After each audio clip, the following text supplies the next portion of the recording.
नमस्कार। शाहजहां शेख नाम आप भूले नहीं होंगे। पश्चिम बंगाल का वो अपराधी, वो अभियुक्त जो राशन घोटाले में जिसके खिलाफ जांच चल रही है, सीबीआई जांच कर रही है और एनफोर्समेंट डायरेक्टरेट जांच कर रहा है। और उसके अलावा उस पर संदेश खाली की महिलाओं के साथ उसके लोगों द्वारा बलात्कार, उनकी ज़मीनों पर अवैध कब्जा, लूटपाट, इन सब का आरोप है। और उस सबसे ताज़ा आरोप है 5 जनवरी को जब ईडी की टीम, एनफोर्समेंट डायरेक्टरेट की टीम उसके घर पर छापा मारने, उससे पूछताछ करने के लिए गई तो गांव वालों को इकट्ठा करके ईडी की टीम पर हमला कराया और इस आरोप को उसने स्वीकार कर लिया है। 55 दिन तक वो गायब रहा। बंगाल की पुलिस उसे बचाती छिपाती रही जब तक मजबूरी नहीं हो गई। हाई कोर्ट ने जब तक ये नहीं कह दिया कि फला तारीख को, यानी 4 मार्च की तारीख दी थी कि 4 मार्च को अदालत में उसे पेश किया जाए, तब 2 मार्च को, 1 या 2 मार्च को उसे गिरफ्तार किया गया। और उस गिरफ्तारी में भी उसके खिलाफ जो धाराएं लगाई गई, जो मामला बनाया गया, उनमें से ज़्यादातर धाराएं जो थी वो बेलेबल थी, जिससे वो बच सके। उसको पुलिस कस्टडी मिली, जबकि कस्टडी कायदे से उसको सीबीआई की मिलनी चाहिए थी। सीबीआई इसके खिलाफ जो है हाई कोर्ट गई। कलकत्ता हाई कोर्ट ने कहा कि शाहजहां शेख की कस्टडी राज्य पुलिस सौंप दे सीबीआई को, और समय दिया मंगलवार को शाम को 4:30 बजे तक। मंगलवार को सीबीआई की टीम सीआईडी हेडक्वार्टर गई पश्चिम बंगाल में। वहां 2 घंटे तक बैठी रही, लेकिन पुलिस ने और सरकार ने ये कहते हुए शाहजहां शेख की कस्टडी सौंपने से मना कर दिया कि हाई कोर्ट के फैसले के खिलाफ राज्यसभा सुप्रीम कोर्ट गई है, तो जब तक सुप्रीम कोर्ट का फैसला नहीं आता तब तक उसकी कस्टडी नहीं सौंपी जाएगी। तो सीबीआई की टीम खाली हाथ लौट आई। इधर सुप्रीम कोर्ट में मंगलवार को कोशिश की अर्जेंट सुनवाई के लिए राज्य सरकार ने, सुप्रीम कोर्ट ने मना कर दिया। फिर अगले दिन बुधवार को, यानी आज, सुनवाई की कोशिश की। आज भी सुनवाई करने से, यानी अर्जेंट सुनवाई से सुप्रीम कोर्ट ने मना कर दिया और कोई राहत देने से भी हाई कोर्ट के आदेश के खिलाफ कोई राहत देने से भी इनकार कर दिया। तो अभी तक सुनवाई ही नहीं हुई है, तो राहत की बात कहाँ से आएगी। तो ममता बनर्जी चारों तरफ से घिरती जा रही हैं।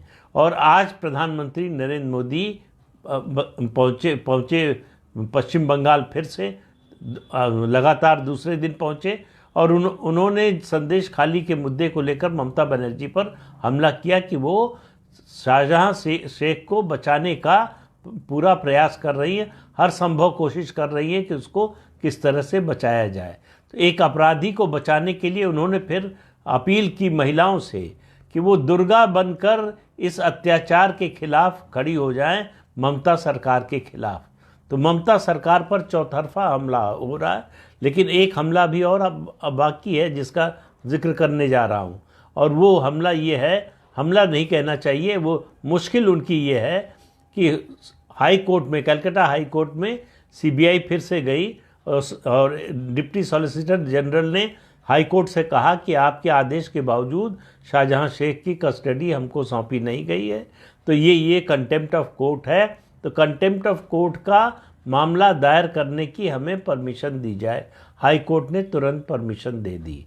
तो अब राज्य सरकार के खिलाफ कंटेम्प्ट ऑफ कोर्ट का भी मुकदमा दायर होगा और ममता बनर्जी की मुश्किल एक और बढ़ गई है।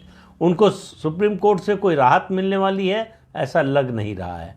असल में ममता बनर्जी की समस्या ये है कि वो शाहजहां शेख को इसलिए बचाना चाहती हैं कि उस शाहजहां शेख के फंसने का मतलब है उनकी सरकार का फंसना। राशन घोटाला उनकी सरकार का बहुत बड़ा घोटाला है। उस घोटाले का एक तरह से मास्टरमाइंड है शाहजहां शेख। अगर शाहजहां शेख फंसता है, यानी शाहजहां शेख की कस्टडी अगर सीबीआई और ईडी को मिलती है और वहाँ वो बोल देता है, या फिर अगर वो सरकारी वादा माफ गवाह बन जाता है, तो ममता बनर्जी को अपनी सरकार बचाना मुश्किल हो जाएगा। ये इतना बड़ा घोटाला है जिसको बचाने की कोशिश में हो सकता है जिसको बचाने की कोशिश में शाहजहां शेख को जिस तरह से बचाने की कोशिश कर रही ममता बनर्जी, हो सकता है उनको अपनी सरकार ही न कुर्बान करनी पड़े। तो ममता बनर्जी के लिए आने वाले दिनों में मुश्किलें और बढ़ने वाली हैं। चुनाव आयोग ने भले ही अभी चुनाव की तारीखों की घोषणा न की हो, औपचारिक ऐलान चुनाव का न किया हो, लेकिन प्रधानमंत्री पूरे चुनावी मूड में हैं, धुआंधार चुनावी प्रचार कर रहे हैं। 2 बार पिछले 2-3 दिनों में 2 बार पश्चिम बंगाल जा चुके हैं, आगे भी जाने का इरादा है और संदेश खाली के मुद्दे को वो पूरे बंगाल का मुद्दा बनाना चाहते हैं, उसी तरह से जैसे ममता बनर्जी ने नंदीग्राम के मुद्दे को पूरे पश्चिम बंगाल का मुद्दा बनाया था और लेफ्ट फ्रंट की सरकार को उखाड़ फेंका था। भारतीय जनता पार्टी को लगता है कि संदेश खाली के मुद्दे में वो पोटेंशियल है, पॉलिटिकल पोटेंशियल है जो नंदीग्राम के मुद्दे में था, बल्कि कहें कि उससे ज़्यादा है, क्योंकि मामला महिलाओं का है, मामला आदिवासियों का है, उनके ज़मीन पर अवैध कब्जे का है, उनकी हत्या पर का है, उन महिलाओं के साथ बदसलूकी का है, उनके साथ उनके यौन शोषण का है। तो ऐसे में ममता बनर्जी के लिए महिला मुख्यमंत्री होते हुए महिलाओं के खिलाफ हुए अत्याचार के खिलाफ जो आरोपी है उसको बचाना ये महंगा पड़ सकता है।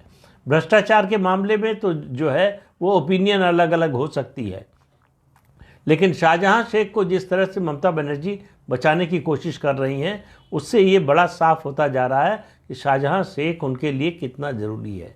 तो उनकी सरकार का जो तोता है उसकी जान शाहजहां शेख में है। तो शाहजहां शेख अगर बचेगा तो ममता बनर्जी बचेंगी, शाहजहां शेख अगर नहीं बचेगा तो ममता बनर्जी का बचना मुश्किल हो जाएगा। इसलिए वो सारी ताकत लगा रही हैं किसी तरह से शाहजहां शेख को सीबीआई और ईडी के शिकंजे से बाहर रखने की।